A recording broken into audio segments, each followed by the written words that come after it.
Lah. Unsa man siya? Lang, nagunsa ka lang nagbiko ka? Wala na kayo kay ko kita sa wala pagilunod ang biko na kayo kay pagani ko direya kay maharap para malati. So kanimaw ni preparasyon nga magluto tag biko mga bay no. Ato sa gyuning palunokon. Kani nga pamaagi.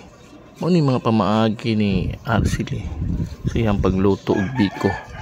So ato gyuning kayo-kayo Lah. ng ugayon. Unsa man siya?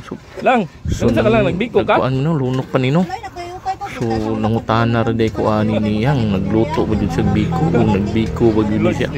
So ni gun siya nga nagpalunok pa di ay. Biko Nag-ukay-ukay ra daw siya. Nangutana ra man gud ta. So ing ani gud ang pangmaagi. Preparasyon sa pagluto sa tong biko. Nagbiko ka. So karon aksyon na siya og lunok no. Aksyon nagkapula ang atuang lunok. So hapit na. Hapit na gud. Nakita na gud no. So ato na din siyang gilunodan o kay nalunok naman. Kilundan na nato din siya og malagkit. Ato na din siyang haluan og malagkit no kay nakakuha na gud siya, nalatik na. So kani nga pamaagi no, lahi itag style sa pagbuhat og biko. Kini nga style nga pagbuhat og biko niya sili ugka jud kaayo ang iyahang kuano iyahang latik. So mo halo ni siya mga bay. Malanay ra ni siya pag maigo na ni siya sa tuang init nga kuano malagkit. Kani nga pamaagi lahi-lahi sa uban pod dili kayo siya ilunok, haluan na nila dayon og kining siya ni malagkit.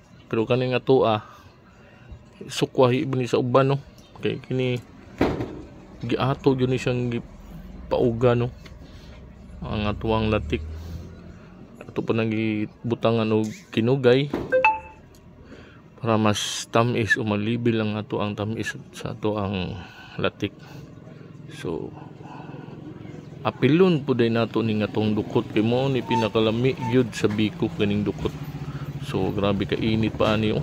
Sus pasok-pasok inawon ta ni kuha ani kay bag-o pud ginalunod ni naluto ning ato ang malagkit. Di magunitan. So apil na to nagbahog.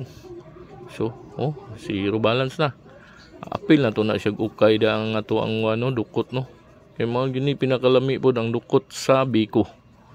So ato ana ning halo para ang dukot. Iapil na to siya kuan halo. Kay mao gini pinakalami gyud ang dukot jud ani niya. So kaning biko no. Primero lang murag bidli kayo pero pagkaugma ni mangita jud gani. Lami pa din siya ipari sa tuang kuan kape ba ka ini ka buntag lami gyud kay ni siya paris kape. So mao ni no ato na jud nang na halo. Nakita ninyo mga lods pula kaayo ang atong biko no. So gibutangan din namo ni siya limon para dili kayo bidli. Ang limon na ani manggod mao ni siya nakahatag og kuan ni siya makawala sa anang bidli ba. Di kay kaluoron no kay naman siya gamay nga limon nga nahalo. So gipikas lang limon ana. Di na kay nato na makita kay unom ra jud na kabuok ang limon nga mong gibutang. So mao na siyang estilo sa ato ang pagluluto sa ato ang biko. So mao na din ni finished product no. Nahalo na gyud nato no. Okay, duha din ni ka kilo nga malagkit. Isa ka kilo nga tuno.